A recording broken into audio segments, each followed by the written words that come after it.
మనిషి చనిపోయిన తర్వాత శవం దగ్గర నిలబడి చాలా సూక్తులు చెప్తాం మనం.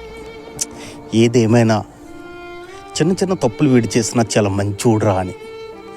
అదే మనిషి బ్రతుకున్నప్పుడు ఆ మనిషికే అంటాం, వీడు పరం భోగిరా, చాలా తప్పులు చేశాడని.